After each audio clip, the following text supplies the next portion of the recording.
Bien, chers collègues, nous allons attaquer, nous allons dépasser de 1 minute l'horaire. Je vous souhaite à toutes et tous la bienvenue. Je vais procéder à l'appel. Patricia Ferron, Jean-Marc Javier, Marion Virginia, Christian Baillet, Sophie Dupouille, Jacques Chouet, Marie-Claire Duprat, Yoann Lavalard, Corinne Roux, Arnaud Favrin, Marie-Ange Babert, Aurélie Lévesque a donné procuration à Sylvie Sauvignon, Laurent Lambert a donné procuration à Solange Coulin, Sylvie Sauvignon, Dominique Barrière, Agnès Lozièvre, Ludovic Ducal, Solange Coulin, Christophe Bergès, Olivier Martinez-Saint-Gérard-Bretagne a donné procuration à Cédric Mallet, Julie Souriant, Marjorie Fautus est absente, elle a donné procuration à Julie Souriant, Olivier Rouffia, Isabelle Laburte, Cédric Mallet. Écoutez, chers collègues, je vous souhaite à toutes et tous la bienvenue. Nous avons un ordre de jour assez conséquent qui consiste à valider ensemble les comptes de l'exercice précédent qui s'est terminé au 31/12/2020. Je souhaite la bienvenue à M. Sutter, qui est le responsable de la perception de Saint-Sevé. Et comme il l'avait fait l'an dernier, je pense que c'est un usage que nous pourrions,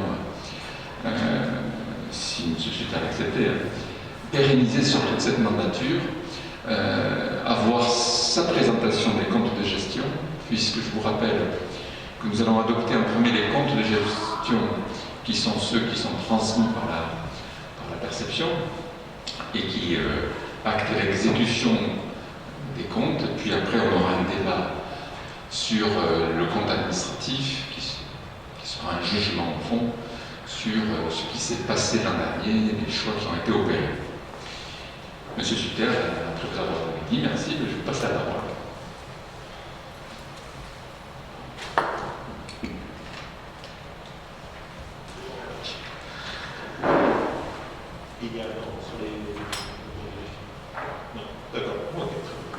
Donc je vais donc vous présenter, procéder à la présentation des comptes de gestion 2020.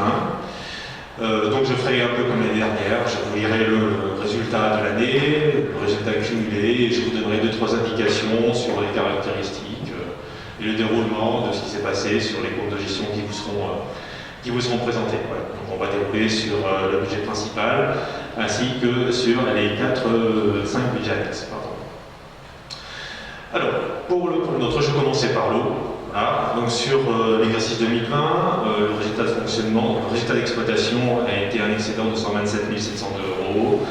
En investissement, un déficit de 94 211 €, ce qui donnait un résultat de clôture en fonctionnement en section d'exploitation de plus de 109 000 €, et en investissement de moins 85 000 €.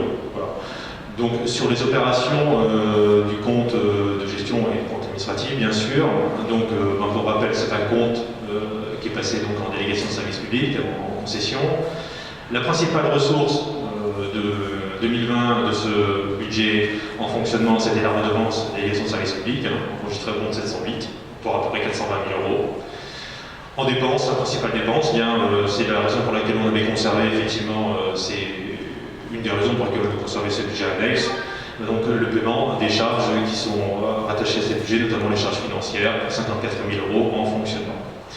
En investissement, on a eu principalement en dépenses sur remboursement du capital des emprunts, autour de 130 000 €, et des travaux sur les restes à réaliser, parce qu'on avait des restes à réaliser entre 2019 et 2020. Le reste à réaliser, c'est ce qui n'a pas pu être mandaté sur l'exercice précédent, mais qui sera mandaté sur l'exercice suivant, ou les exercices suivants. Voilà. On a eu pour 40 000 € de travaux sur 2020.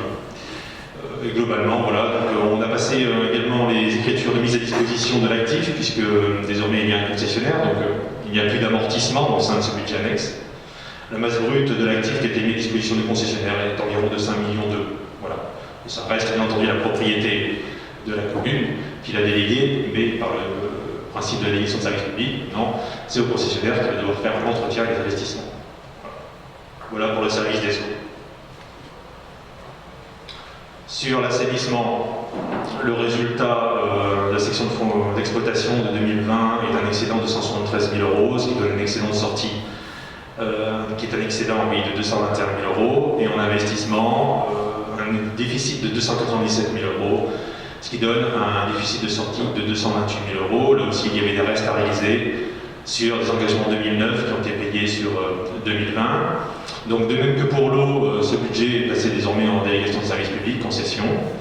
Sa principale ressource en fonctionnement a également été la redevance de délégation de service public à hauteur de 398 000 €. Et en charge de fonctionnement, le paiement des charges d'intérêt à hauteur de 120 000 €. En investissement, en dépenses, le remboursement des capitales des emprunts, 277 000 €, et des travaux qui sont les restes à réaliser pour 55 000 €. Les recettes de l'investissement provenaient de l'autofinancement, puisque en fait, comme il y a un report au niveau du fonctionnement, il y a un autofinancement qui se fait sur les dépenses d'investissement. Et là, la masse brute de l'actif qui a été mise à disposition du concessionnaire est d'un peu plus de 11 000. Voilà. Là aussi, il n'y a plus d'amortissement sur ce budget. Alors un autre budget beaucoup plus simple, c'est le budget du musée à l'Histoire Cap de Gascogne. Son résultat d'exploitation a été de plus 11 818,64 € et son résultat d'investissement de plus 29 672 €. On a donc un report en fonctionnement excédentaire de 40 504,57 € et un report excédentaire en investissement de 9 863,07 €. En investissement, ça provient principalement, les ressources étant supérieures aux charges, ça provient d'une part d'une petite affectation de résultats, d'un petit autofinancement qui a été fait de 3 300 €, mais également de la perception de subventions qui étaient en reste à réaliser. Et sur le fonctionnement, le résultat est positif, donc ce n'est pas parce qu'il y a eu beaucoup plus de monde l'année dernière, c'était en termes de visite, et malheureusement une année Covid, donc une année pas très propice pour ce type de budget, mais la commune verse une subvention d'équilibre au budget. Voilà. Ce qui explique le résultat légèrement positif de 11 918 €. Les lotissements.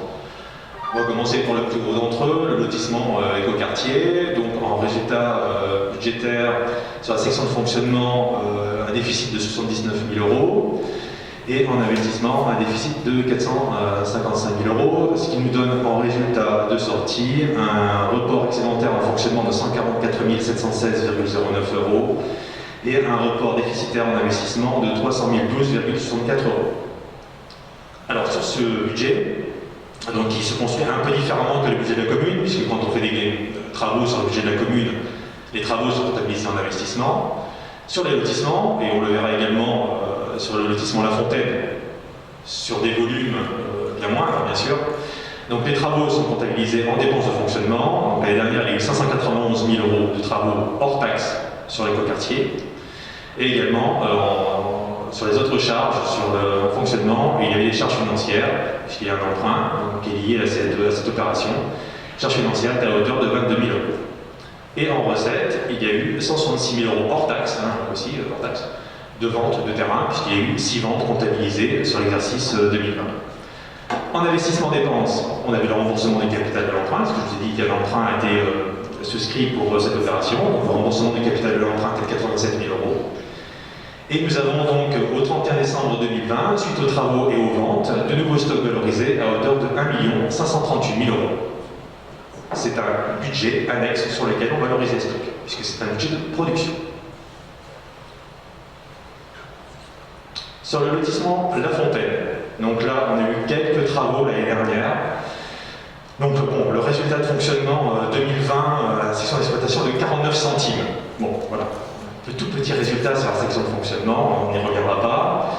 Et en investissement, un déficit de 7 630 €. Ce qui nous donne, comme c'est un budget qui recommence à faire des travaux, donc le résultat cumulé au 0,02 en fonctionnement est excédentaire de 49 centimes et déficitaire en investissement de 7 630 €. 7 630 €, c'est la valorisation des stocks qui recommence, puisqu'il y a des travaux à hauteur de 7 630 € hors taxe. Voilà pour les budgets annexes. Sur la commune, Le résultat de fonctionnement 2020 est excédentaire de 844 183,78 €, ce qui donne un résultat excédentaire cumulé au 31 décembre de 1 497 681,17 €. En investissement, le résultat 2020 est déficitaire de 416 630,31 €, ce qui donne un résultat déficitaire de sortie de 1 342 495,16 €. Sur le dégagement de l'épargne brute de la commune sur 2020, la commune a dégagé 1 155 000 € d'épargne brute. Alors pour les comparaisons sur les années, on pourrait se reporter à l'année précédente sur 2019. En 2019, c'était un peu plus d'1,5 million, mais en 2019 était un peu exceptionnel puisqu'il y avait les assurances, il y avait la perception de l'assurance en produit exceptionnel, donc il y avait 530 000 € de ressources qui ne reviendront plus, et c'est un bien puisque c'était quand même lié à un sinistre, hein, donc on enlève ces 530 000 €. Et par ailleurs, en termes de déroulé, sur les recettes de fonctionnement, il y a eu une moins-value cette année sur les reversements de droits de mutation à titre onéreux. Alors, quand on regarde un peu le rapport de présentation de la loi de finances 2021 sur le droit de mutation à titre onéreux, les parlementaires s'interrogeaient sur le fait qu'il fallait s'attendre à une baisse du fonds. Alors, le droit de mutation à titre onéreux, c'est ce que tout le monde paye lorsque l'on fait un achat immobilier. Ce qu'on paye chez le notaire, en général, c'est reversé dans l'année aux collectivités. Donc, 2 collectivités bénéficiaires, les communes, les départements. Les parlementaires annonçaient entre 20 et 25% de baisse sur le droit de mutation à titre onéreux collecté sur 2020. Alors, il y a eu un geste qui a été fait au final sur la loi de finances 2021 sur les petites communes de moins de 5 000 habitants pour compenser, parce que c'est une très grosse ressource.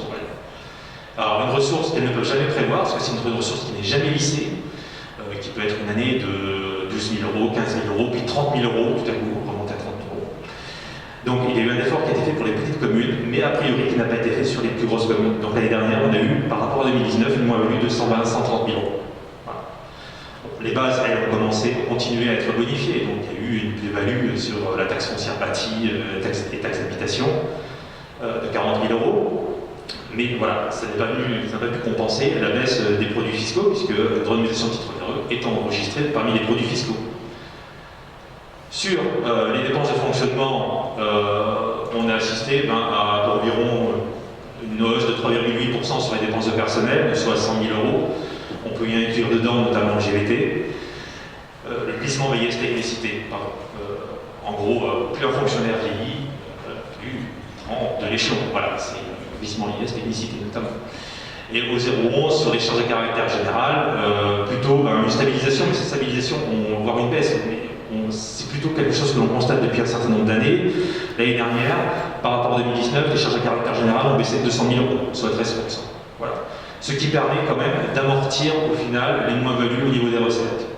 Ce qui permet quand même de dégager aussi des ratios d'endettement. Alors le ratio d'endettement, c'est les dettes bancaires, sur l'épargne brute. En 2019, on avait 6,79 années de désendettement. Cette année, on passe à 8 ans et 8,53. Voilà. Alors, vous avez au final, au 31/12, 9,8 millions de dettes bancaires. À cela, il faut rajouter deux tout petits emprunts CAF et également le bail emphytéotique, puisque le bail emphytéotique est traité également comme une dette à long terme. Voilà. Sur l'investissement sur la commune, donc cette année il y a eu des travaux à hauteur de 1,9 million, des restes à réaliser qui ont été transmis en trésorerie à hauteur de 600 000 €. En dépenses d'investissement, on a eu également le remboursement en capital d'emprunt de 1,3 million. Et en recettes, en investissement, des subventions reçues pour 759 000 €, des restes à réaliser pour 585 000 €, du FCTVA, puisque la commune investissant, l'État lui rembourse les dépenses qui sont payées TTC sur le budget de la commune. Donc on a eu un remboursement de fonds de compensation de la TVA 464 000 €, et un emprunt de 537 000 € qui a également été souscrit, ce qui fait qu'on a une baisse nette de l'endettement de à peu près 800 000 € sur l'exercice. Voilà, j'avais dit que je m'en tenais aux grandes lignes, je m'en suis tenu aux grandes lignes.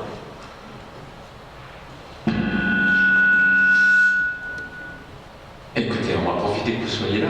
S'il y a des gens qui veulent poser des questions, y a-t-il des questions à l'attention de M. Sutter? Bien, écoutez, je vous remercie.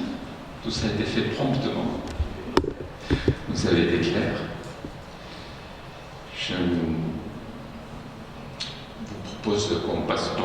l'adoption des différents comptes de gestion. En amont, ils viennent me rappeler qu'il faut qu'on approuve le procès-verbal de la dernière fois.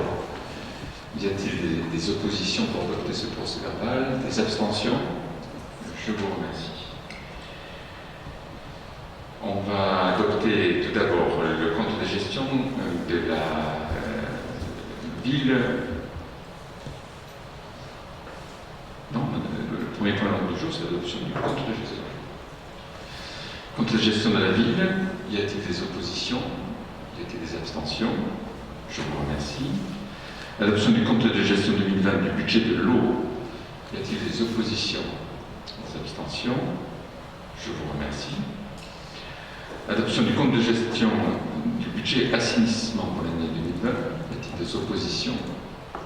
Des abstentions?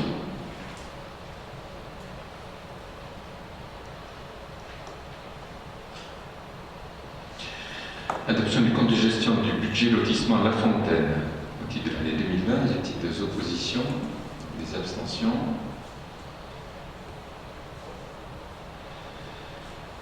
On est sur les comptes de gestion là. Très bien. Approbation du compte de gestion 2020 pour le budget de l'écoquartier, y a-t-il des oppositions, des abstentions?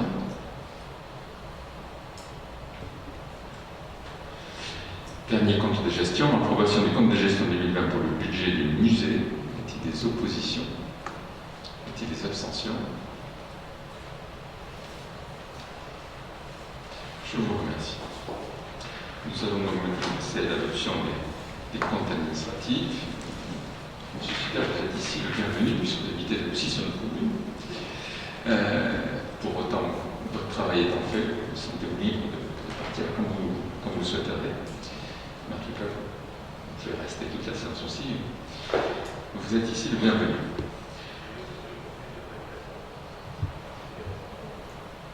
Très bien. C'est donc le 7e point à l'ordre du jour, le compte administratif 2020. On va parler des mêmes chiffres qui viennent d'être présentés. Mais généralement, au moment où on traite sur l'aspect des comptes administratifs, c'est plutôt la vision du projet politique qui est débattue. Vous avez à l'écran les chiffres clés qui reprennent ce que M. Suter a déjà évoqué. Je voudrais, sans m'étendre, il y a eu une commission finance où Jacques vous a donné tous les détails et pu répondre à toutes vos questions. Vous évoquez très rapidement qu'à mes yeux, et je pense qu'on sera bon retour à vous. Bonne soirée et à très bientôt. Remercier l'ensemble de vos services pour le travail qu'ils font.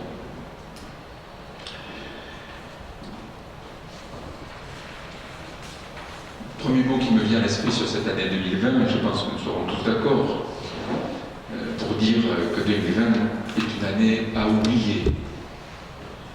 La Covid, tous confinés, déconfinés, reconfinés, des commerces fermés, entrouverts, refermés, tout ça sauf pour les grandes surfaces et les multinationales du e-commerce. Si on rajoute à tout cela le retour de la crise aviaire au mois de novembre, qui fait ressurgir sur notre commune le spectre du chômage, je crois qu'effectivement 2020 est une année à oublier. Dans cette période trouble et difficile pour nos concitoyens, je voudrais ce soir une nouvelle fois remercier les Saint-Séverines et les Saint-Séverins pour leur formidable élan de solidarité tout au long de ces mois difficiles. Merci à Pyrénex d'avoir donné les patrons pour la fabrication des masques en tissu et d'avoir formé les premières couturières. Merci aux plus de 100 bénévoles qui, voilà presque un an, durant toute une semaine, ont fabriqué 5000 masques dans la salle Leclerc. Merci à tous ceux qui se sont impliqués pour que le marché hebdomadaire de Saint-Sevé soit le premier à rouvrir en drive dans les Landes. Merci à toutes les associations qui se sont adaptées aux incessants changements de protocole sanitaire pour tenter de maintenir un maximum d'activité. Dans un moment avec si peu de perspectives, les Saint-Séverins ne se sont jamais laissés abattre. Leur énergie, leur engagement, leur implication sont un gage d'espoir. Sur un plan budgétaire, en dépit de tous les aléas survenus, nous avons maintenu le cap. Le quoi qu'il en coûte, en vigueur dans d'autres instances n'a pas voix au chapitre ici. En 2020, Saint-Sevé a continué à baisser sa dette, et ce sans avoir touché à la fiscalité. En 2020, Saint-Sevé a continué un investissement fort de 1,8 million d'euros qui a permis notamment d'achever la reconstruction de l'école du Parc et de ses abords, avec la création d'une nouvelle rue et de stationnement, qui a permis de moderniser les équipements sportifs. Je citerai la rénovation de la salle Jean Donès à l'Albert et la réfection du sol du cours de tennis couvert de la Pachère, qui a permis de finir la restauration de l'abbatiale qu'on aurait dû inaugurer en novembre 2020 et qui est reportée à cette année, qui aura permis enfin d'améliorer les espaces publics. Et comme vous avez pu le constater, le lotissement de la Fontaine a changé totalement de configuration, les berges ont été réaménagées, le quartier de Perret embelli. Tous ces investissements, je tiens à le souligner, ce sera mon dernier propos, ont été financés à 42% par l'obtention de subventions publiques venant de l'État, de la région, de la DRAC et du département. Voilà les éléments que je pouvais vous donner pour dresser une mise en perspective de ce qu'on retrouve dans ce compte administratif 2020. Avant que nous l'adoptions, y a-t-il des questions ou des prises de parole? Oui, monsieur Mallet. Bonjour. Donc oui, vous satisfaites d'un résultat sur une année qui est quand même assez spéciale, où bon nombre de Saint-Severin s'est retrouvé ou arrêté ou au chômage avec une diminution de leurs revenus. Pendant ce temps-là, qu'est-ce qu'on fait les élus avec les impôts toujours plus importants? Ils ont préféré s'augmenter de 11%, vous augmenter les dépenses de personnel, mais sans forcément avoir de bénéfices pour les habitants. Avec le contexte et avec ces mêmes sommes, nous aurions pu, mais il n'est pas trop tard, distribuer plus des masques pour les écoliers, justement, dans un contexte bien particulier, pour les accompagner, pour de les imposer aux parents. Et continuer à accompagner le tissu économique en incitant, mais plus financièrement, à la consommation sur place, dans nos magasins qui, comme vous l'avez dit, ont été fermés et forcés à être fermés. Donc des mesures qui pourraient continuer à servir au plus grand nombre plutôt qu'à quelques personnes. Donc voilà, je t'entends parler du quoi qu'il en coûte qui est en vigueur, en tout cas qui est annoncé par l'État, mais la solidarité ou l'élan de solidarité des Saint-Severins, comme vous l'avez dit, ça aurait aussi pu être le fait de la commune pour accompagner le plus grand nombre.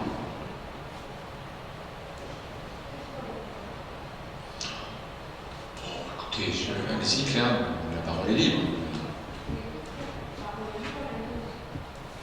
La parole est libre, la mienne aussi. J'ai l'impression que M. Mallet, il est piqué avec une aiguille de Folon. Est-ce que vous dites toujours la même chose? De penser sur l'autre, c'est toujours la même chose. On ne donne jamais assez aux gens qui en ont besoin.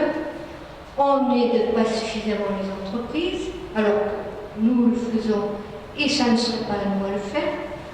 Les gens sont malheureux, ils ont besoin de nous, on le sait. Et on est là. Alors arrêtez d'avoir toujours le même discours. C'est vraiment fait pour M. Mallet. Bien, écoutez, on va passer au vote. On a compris que, de toute façon, quels que soient les sujets que nous passerons, vous serez systématiquement contre. Juste avant que nous adoptions... Si je peux me permettre... Je ne vous ai pas donné la parole. Je prends la parole, s'il vous plaît. Non, vous m'avez coupé, je vais finir mon propos. C'est une instance où il peut y avoir de la courtoisie. C'est une instance où j'aimerais qu'il y ait de la vérité. Sur la fiscalité, les taux de fiscalité sont restés inchangés, M. Mallet. Il est faux de dire que les taux de fiscalité ont augmenté l'an dernier. Sur les indemnités, la vérité m'oblige à vous redire que je touche plus de 20% d'indemnités en moins que votre beau-père mon prédécesseur.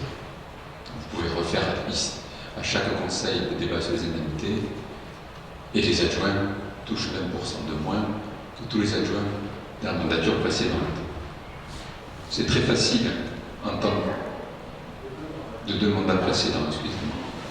C'est très facile dans ces contextes de polémiquer, d'opposer les uns aux autres. Sur le plan économique, dès l'été dernier, on a mis en avant tous les commerçants qui rouvraient par une campagne vidéo, Facebook. Nous avons, en lien avec l'association des commerçants, mis en place une plateforme de e-commerce. Il y a eu des animations pour Noël, une belle opération de Saint-Valentin. Je crois que tous les commerçants sont contents. On en a fait une dernièrement à Pâques. Et il y a la commune qui travaille maintenant à la même place que les commerçants. Quant au tissu économique, nous avons investi 1,8 million. Ces 1,8 million ont été transmis en chantier à des entreprises régionales. On a été les seuls, au mois de septembre, à lancer un marché de voirie dans tout le département. Ça a donné à une entreprise basée dans les Landes un chantier qu'elle n'avait pas. On a mis 600 000 € d'investissement public pour 3 entreprises qui ont des emplois dans le département, dans l'écoquartier. Nous avons rénové la salle Jean Donès, dont plus de la moitié a été faite par l'entreprise de Saint-Sevé. Alors, il y a quelques mois, vous nous disiez que c'était pas assez, maintenant c'est trop, moi je m'y perds. Quant au personnel, écoutez, on est dans une évolution des charges de personnel, comme l'évoquait M. Sutter, qui correspond grosso modo à l'évolution annuelle liée au glissement, vieillesse et technicité. Je n'oublie pas que ce personnel est en grande partie composé de Saint-Séverin et de Saint-Séverine, que l'emploi public est aussi une manière de lutter contre le chômage et de donner de l'emploi.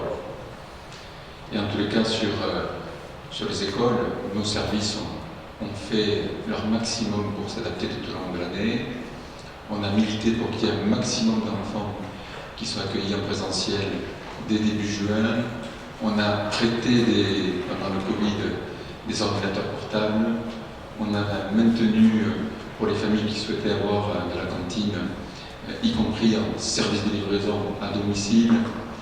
Tout au long de l'été, on a continué, alors que le cinéma était à un moment fermé, à donner des BEPC pour donner 300 € à nos jeunes pour le permis de conduire, en faisant en sorte qu'ils travaillent au musée ou à l'accueil de l'exposition. Je crois qu'il y a eu une action sociale forte tout au long de l'année dernière. Et je n'oublie pas qu'on a augmenté les subventions aux associations à caractère social et que nous avons aussi financé des améliorations à l'accueil des Restos du Cœur, qui est un bâtiment communal, de façon à permettre l'accueil des bénéficiaires conformément au protocole Covid. Écoutez, on ne va pas refaire tout ce débat. J'imagine que, de toute façon, il suffirait qu'on dise blanc pour que vous disiez noir. C'est ainsi. Je vous propose qu'on l'adopte. Qu'avez-vous à nous dire de plus, M. Mallet? Alors, plusieurs choses. Donc la fiscalité, vous parlez de la fiscalité, oui, je n'ai jamais dit que le taux avait augmenté. La fiscalité sur les habitants, elle a...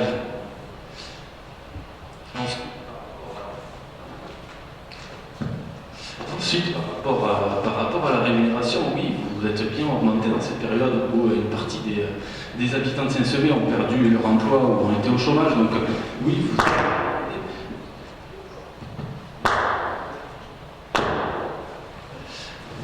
vous êtes bien augmenté. Vous êtes bien augmenté, vous parlez, alors oui, voilà, Monsieur Dalme, qui était votre prédécesseur, vous parlez d'un montant, mais quand vous dites que vous aimeriez que la vérité soit dite, la vérité c'est que vous avez parlé la dernière fois, je crois que c'était la dernière fois, d'un montant de rémunération de 2 000 €. Ce n'est pas le cas. Ce n'est pas le cas. Et ce n'est pas le cas, les chiffres à l'appui. Donc si, ne mentons pas. Quand vous dites que vous aimeriez que la vérité soit dite, ne mentez pas. Si, je vais vous dire que vous ne me croyez pas. Si vous voulez, j'ai des bulletins de rémunération. Les bulletins de rémunération, il y a un bulletin de rémunération de 2013. Si vous voulez jouer là-dessus, on peut aussi jouer là-dessus. Maintenant, dites la vérité vous aussi, dites la vérité, et oui, vous interprétez les chiffres comme vous les préférez et comme ils vous arrangent. Donc, on n'est pas d'accord sur certains points, on est d'accord avec certains, mais il y a certains points sur lesquels on ne n'est pas d'accord et sur lesquels on continuera à se défendre, à défendre les Saint-Severins, à défendre l'ensemble des Saint-Severins. Bien, je suis prêt à ce qu'on sorte les chiffres, monsieur Mallet. On va les publier sur Facebook. Voilà. Et on verra tout le monde. Vous irez à confesse. On va passer au vote. Y a-t-il des oppositions? C'est toi? Ah oui, je dois sortir. Donc, nous allons passer au vote de l'adoption du compte administratif 2020 du budget de la ville de Saint-Sever. Qui est contre? Qui s'abstient? Qui est pour? Merci beaucoup.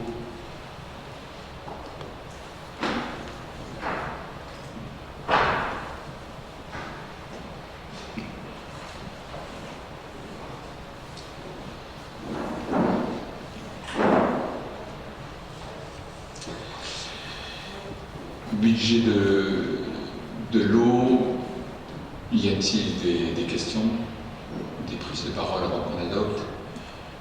J'imagine qu'il n'y en aura pas non plus sur l'assainissement.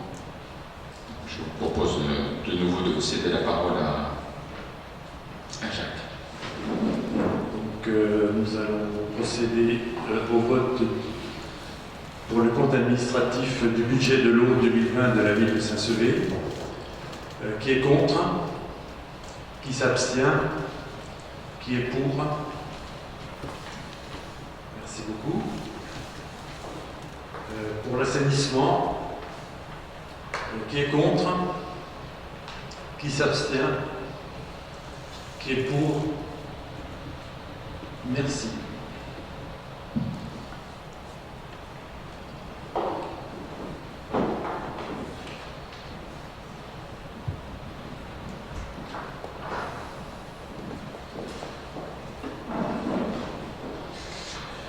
Budget La Fontaine, y a-t-il des questions? J'imagine que non. Allez, je vais remarcher. Avant qu'on l'adopte, à la limite, on peut aussi. Y a-t-il des questions sur le compte administratif de l'écoquartier? S'il n'y en a pas, je te passe la parole pour adopter les deux sujets. Donc, vote du compte administratif de lotissement La Fontaine, compte administratif 2020, qui est contre, qui s'abstient, qui est pour. Merci. Enfin, l'unanimité. Adoption du compte administratif 2020 de l'écoquartier Noton de la ville de Saint-Sever, qui est contre.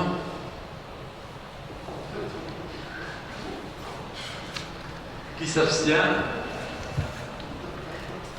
Qui est pour? Merci.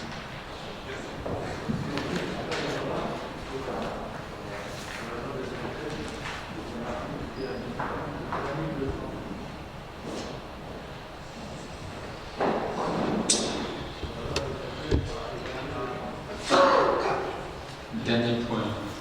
Nous avons l'adoption du budget du musée. Y a-t-il des questions, des remarques dessus? Et s'il n'y en a pas, je vais revoir le soleil. Donc, concernant le compte administratif 2020 du budget du musée d'art et d'histoire du Cap de Gascogne, qui est contre? Qui s'abstient? Qui est pour? Merci beaucoup.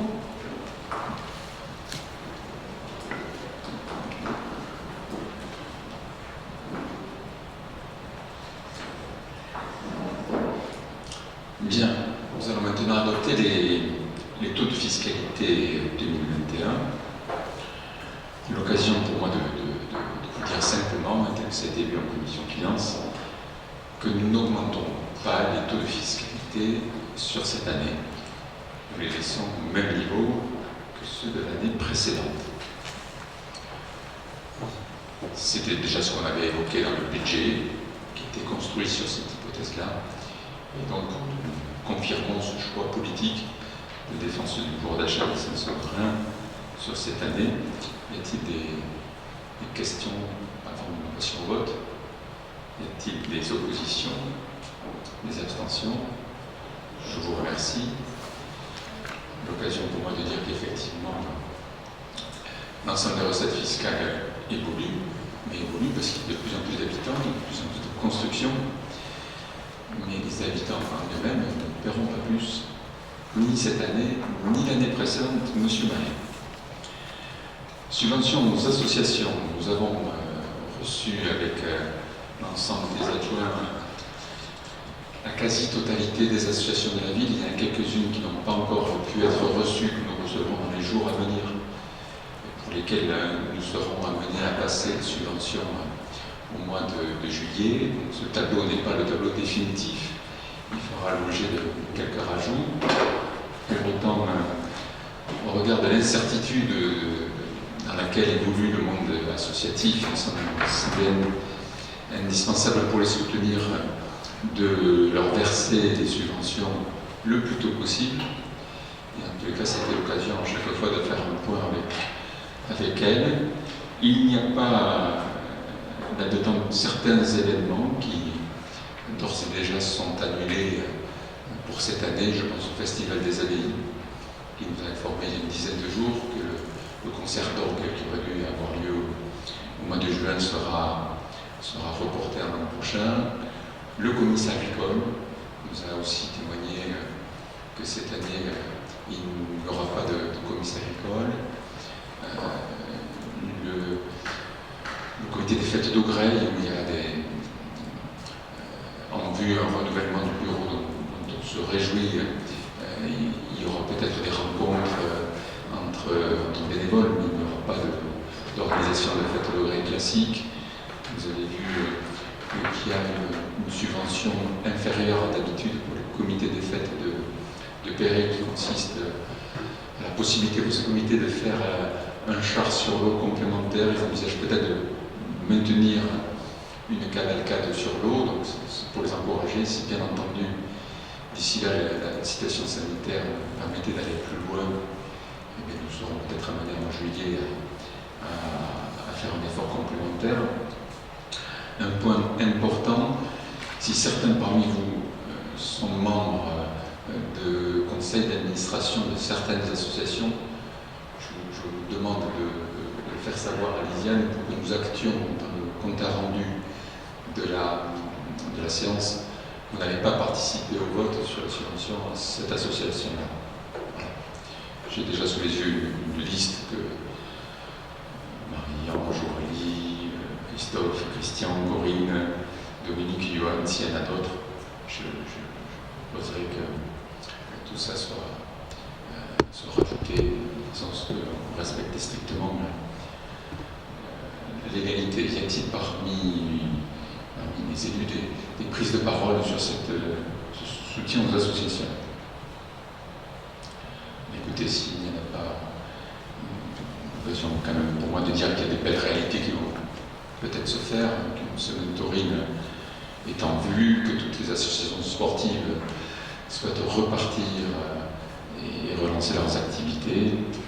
Je vous donc propose, il y a aussi l'expo artisanale qui est en préparation. Écoutez, espérons que nous ayons un après-Covid le plus tôt possible. Y a-t-il parmi vous des gens qui voudraient voter contre, des gens qui s'abstiendraient? Je vous remercie de cette unanimité.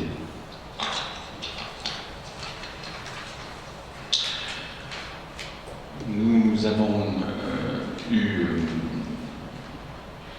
la présentation par M. Sutter du budget 2020 de La Fontaine, qui avait mobilisé peu de dépenses, puisque les marchés ont été attribués au mois d'octobre et les travaux ont démarré au mois de décembre.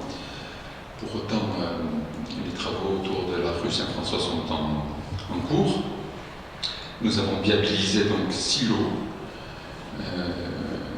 Nous avons attribué la semaine dernière le marché pour faire le mur d'extension du cimetière, donc sur cet ancien terrain qui a servi pendant plusieurs années de reconstitution des tranchées. Vous aurez sur une partie une réserve foncière en vue de l'agrandissement du cimetière et un collet silo qui vont de 565 mètres carrés pour le plus petit à 1030 pour le plus grand. Il nous faut délibérer pour en fixer le prix de 64 € TTC le mètre carré, et vous avez donc le prix de chacun des lots qui vont aller de 36 160 € pour le plus petit à 65 900 € pour le plus grand. Y a-t-il des prises de parole, des questions avant qu'on adopte? L'occasion pour moi de vous dire que tous ces lots sont d'ailleurs réservés. Y a-t-il des oppositions? Des abstentions? Je vous remercie.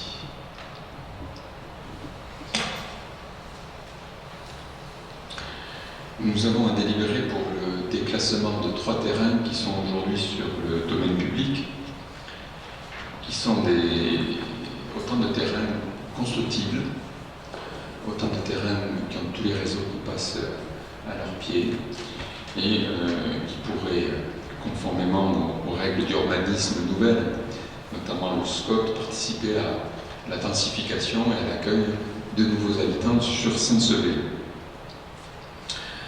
Il s'agit d'un délaissé de voirie qui est lié à l'aménagement de l'écoquartier au lotissement Notre-Dame, qui est un terrain où il y a des platanes, la voirie ayant été totalement déportée avec la création de la NOU.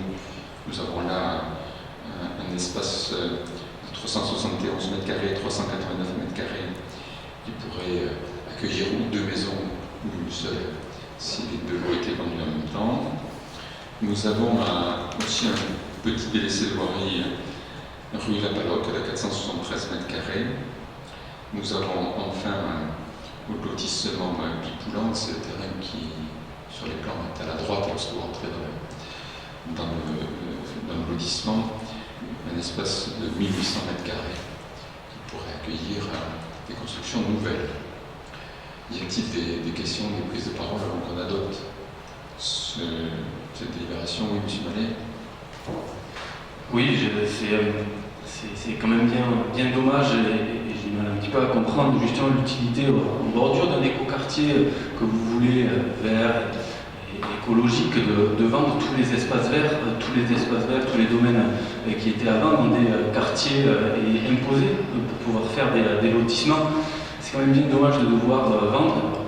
Pourquoi devoir les vendre? Est-ce que c'est pour masquer justement une année qui risque d'être difficile au niveau financier? Mais en tout cas, c'est difficilement compréhensible alors que vous voulez faire un éco-quartier de vendre tous les espaces verts qui sont autour et les espaces qui sont dans votre lotissement. C'est beaucoup moins écologique. Bien, vous savez, moi l'impression que j'ai, M. Mallet, c'est que Saint-Sevé, c'est une ville à la campagne. Vous êtes à l'écoquartier, vous faites 100 mètres, vous êtes au milieu des champs, vous avez les Lignes, vous avez vu sur les Pyrénées. Là, nous avons un travail de reprise des espaces verts qui est en cours au sein de la ville. Les berges, je crois, sont magnifiques, elles sont en train de recevoir de plus en plus de passages.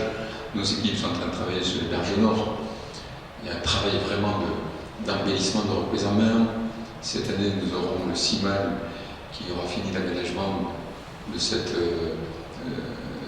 sentier qu'avait mis au jour l'APA Chowing, qui va nous permettre d'aller du pont de la Dour jusqu'à Augreil, en longeant la Dour. On a un environnement naturel, on travaille en zéro phyto, on veille à ça. Il y a des quartiers qui étaient très urbanisés, comme Jean Jaurès, qui ont fait l'objet d'une grosse végétalisation. Il y a des quartiers où il y avait des opportunités de construction nouvelle. 100% de ces recettes seront investies et participeront à l'amélioration de la ville et ne serviront pas à des frais de fonctionnement, mais bel et bien à enrichir la ville d'équipements nouveaux. Je vous propose que nous adoptions cette délibération. Y a-t-il des oppositions? Des abstentions? Je vous remercie. Il nous convient maintenant de fixer le prix prix de vente de certains de ces terrains.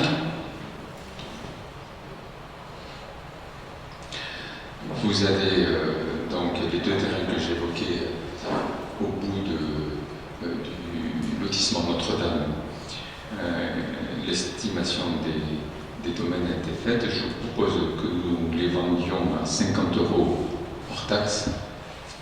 Y a-t-il par rapport à ça des oppositions, des abstentions?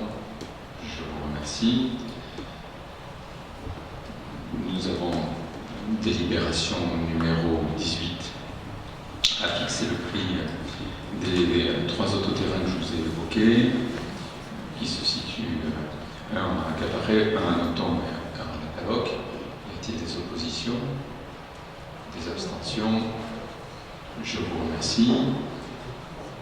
Nous avons à délibérer pour prolonger la convention entre la commune de Saint-Sevé et la communauté des communes du Pays grenadrois pour continuer à partager ensemble le service d'instruction des droits du sol.